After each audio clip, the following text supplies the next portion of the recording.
الحمد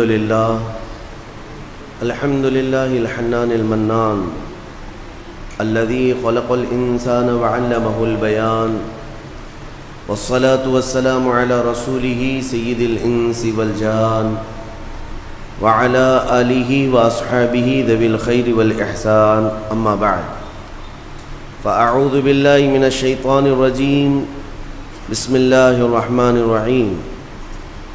الذين ينفقون أموالهم في سبيل الله ثم لا يتبعون ما أنفقوا منا ولا أذى لهم أجرهم عند ربهم ولا خوف عليهم ولا هم يحزنون. صدق الله مولانا العظيم وبلغنا رسوله النبي الأمين المتين المختار الكريم، ونحن على ذلك من الشاهدين والشاكرين والحمد لله رب العالمين. بارگاہ رسالت معاب صلی اللہ تعالیٰ علیہ وسلم میں درود پاک کا ہدیہ پیش کریں.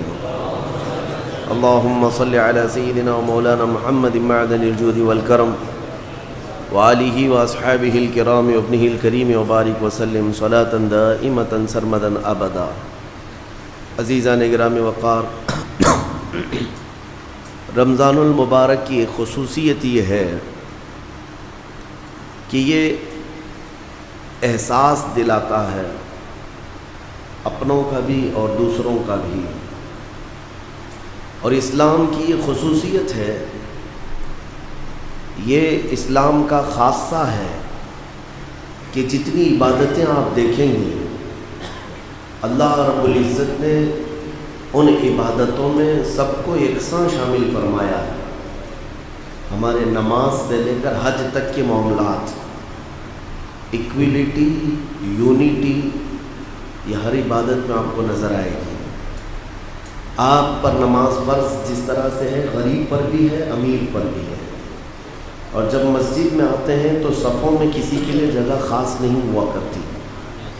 جو پہلے آ گیا وہ پہلی صف میں ہے، اگر بادشاہ بھی تاخیر سے آیا تو پچھلی صف میں ہے، اور اگر غریب صف میں کھڑا ہو گیا ہے تو امیر اس سے شانہ بشانہ ملا کر کے ہی کھڑا رہے گا.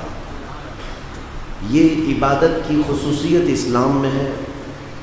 یہ جماعتیں تم پر جو واجب کی گئی ہیں فرض نماز کی، اسی لیے کہ تمہارے اندر بھید بھاؤ نہ آئے، یہ تمام فرق نہ آئے. کاسٹزم کا فرق ہمارے اسلام میں نہیں ہے کہ یہ چھوٹی ذات کا ہے، میں بڑی ذات کا ہوں. اللہ تبارک و تعالیٰ نے ان تمام چیزوں کو بالکل پسند نہیں فرمایا، بلکہ قرآن کہتا ہے ان اکرمکم عند اللہ اتقاکم، تم میں سب سے زیادہ عزت والا وہ ہے جو سب سے زیادہ تقوی والا ہے.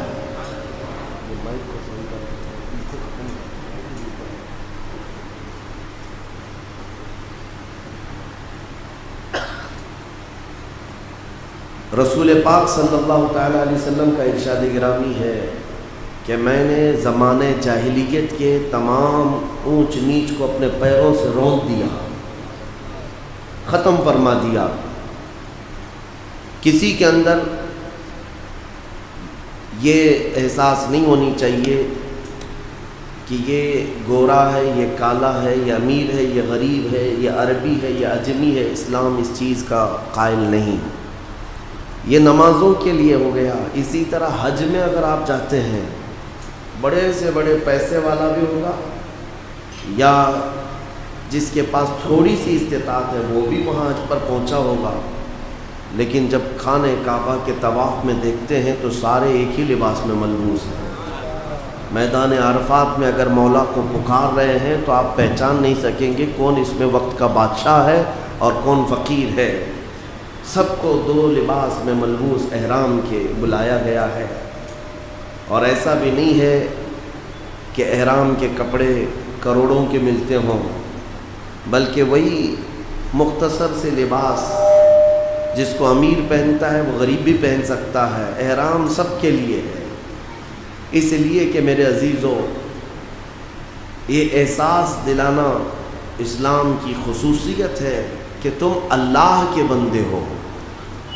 اور اللہ کے رسول صلی اللہ علیہ وسلم نے ایک جملہ ارشاد فرمایا اپنے آخری خطبے میں، کلکم من بنی آدم و آدم من تراب، تم سب کے سب آدم کے بیٹے ہو اور آدم کو مٹی سے بنایا گیا ہے، اور مٹی کی خصوصیت ہے کہ وہ عاجزی کرتی ہے، زمین پر رہتی ہے۔ تو تمہارے اندر غرور و تکبر یہ نہ آئے کہ میرا سٹیٹس الگ ہے، اب میں بڑا ہو گیا ہوں، پیسے والا ہو گیا ہوں، منصب والا ہو گیا ہوں، علم والا ہو گیا ہوں۔ یہ غرور و تکبر اللہ کو ناپسند ہے۔ اسی طرح نمازوں کے سلسلے میں جیسے ایکویلٹی ہے، برابری ہے، حج میں دیکھا گیا ہے، زکوٰۃ کا بھی اور روزوں کا بھی یہ جو سسٹم ہے اسی لیے رکھا گیا کہ اللہ تبارک و تعالیٰ تمہارے اندر یہ احساس بھی دینا چاہتا ہے کہ اللہ نے اگر تمہیں مال عطا کیا ہے تو جسے نہیں دیا گیا ہے اسے دے کر کے تم برابر کر لو، اور روزے تم بھوکے رہنے کے عادی نہیں ہو، سال بھر بھوکے رہتے نہیں ہو، اور تمہیں پتہ نہیں ہے کہ دنیا میں بھوک کیا ہوتی ہے، پیاس کیا ہوتی ہے۔ تمہیں 1 مہینہ بھوکا اور پیاسا، وہ بھی گرمیوں کے دنوں کے روزے بھی، یہ احساس، یہ لفظ ہی بڑا معنویت کا ہے، احساس، کہ دوپہر ہوتے ہی بھوک کسے کہتے ہیں اور پیاس کسے کہتے ہیں اچھی طرح احساس ہو جاتا ہے، اور اس کے بعد تمہیں پتہ چلے گا کہ مجھے تو اللہ تعالیٰ نے سال میں 1 مرتبہ فرض کیا ہے اور میں روزہ رکھ رہا ہوں خوشی سے، لیکن دنیا کے بہت سارے علاقے ایسے ہیں جہاں نہ چاہتے ہوئے بھی ان کے پاس 1 وقت کا کھانا میسر نہیں ہے۔ میں کل ہی اپنی اسٹڈی میں دیکھ رہا تھا، میں آپ کو بتاتا ہوں، پوری دنیا میں جو غلہ اناج آتا ہے، کھانے پینے کی چیزیں کتنی ہوتی ہیں، پوری دنیا میں کتنی کوانٹٹی میں یہ نکلتا ہے، تقریباً 1200 کروڑ لوگوں کے کھانے کا انتظام سال بھر ہو جاتا ہے، جبکہ دنیا کی آبادی 6.5 ارب ہے، یعنی تقریباً 650 کروڑ، لیکن اناج اور غلہ جو ہے آبادی سے ڈبل نکلتا ہے زمین سے۔ یہ اللہ تعالیٰ کی قدرت ہے اور اس کے انتظامات سے۔ 6.5 ارب آبادی ہے، 650 کروڑ آبادی ہے، اور 1200 کروڑ لوگوں کے کھانے کا غلہ، اناج یا پھل فروٹ جو بھی غذائیں ہیں وہ دنیا میں سال بھر میں جمع ہو جاتی ہے۔ لیکن حیرت کی ایک رپورٹ اور بھی ہے کہ ہر سال 200 کروڑ لوگ ایسے ہیں جن کو دوسرے وقت کا کھانا ہی نہیں ملتا۔ پھر اتنا کہاں جاتا ہے؟ یہ اناج کہاں جاتا ہے؟ یہ غلہ کہاں جاتا ہے؟ اگر ہماری آبادی سے ڈبل یہ آ رہا ہے، اور پھر 200 کروڑ لوگ بھوکے کیسے رہتے ہیں دنیا میں؟ بلو آف پوریٹی جس کو کہا گیا ہے، غریبی کی سطح سے نیچے ایسی زندگی گزار رہے ہیں کچھ لوگ۔ یقیناً پھر تمہیں اسی اسلام کے نظام کو سمجھنا ہوگا۔ مسئلہ یہ ہے کہ دنیا میں غلہ اناج 1200 کروڑ لوگوں کا تو آ رہا ہے، لیکن اس پر قبضہ شاید 1 ہی کروڑ لوگوں کا ہوگا، بڑے بڑے امیروں کا اس پر قبضہ ہے، جن کے پاس ضرورت سے زیادہ مال ہے، ضرورت سے زیادہ کھانا ہے، لیکن وہ اپنے ہاتھ بلند نہیں کرتے، نہ ہی ہاتھ دراز کرتے ہیں کہ ان کے گھر سے اناج کسی اور کے گھر تک جا سکے۔ بات یہی ہے، یہی ذخیرہ اندوزی 200 کروڑ لوگوں کے بھوک کا سبب ہے، ان کی وجہ ہے۔ یہ ان سب کے قاتل ہیں۔ آپ کو پتہ ہے، دنیا کی رپورٹ نکالیں آپ، ہر سال لاکھوں لوگ صرف بھوک کی وجہ سے مر رہے ہیں، آج بھی مر رہے ہیں، صرف برداشت نہیں، بھوک کی وجہ سے مر جاتے ہیں۔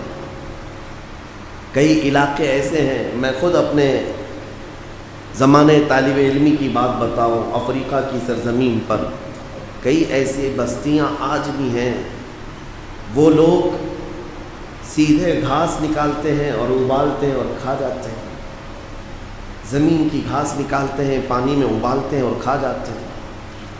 بسا اوقات وہ لوگ پھینکے ہوئے دانے یہ اٹھا کر کے کھا لیتے ہیں۔ میرے عزیزوں، بہت عجیب سی چیزیں ہم نے وہاں پر دیکھی ہیں۔ ستو جو ہے گیہوں کے آٹے کا، اور اس میں شکر ڈال کر کے پرانی غذا ہے،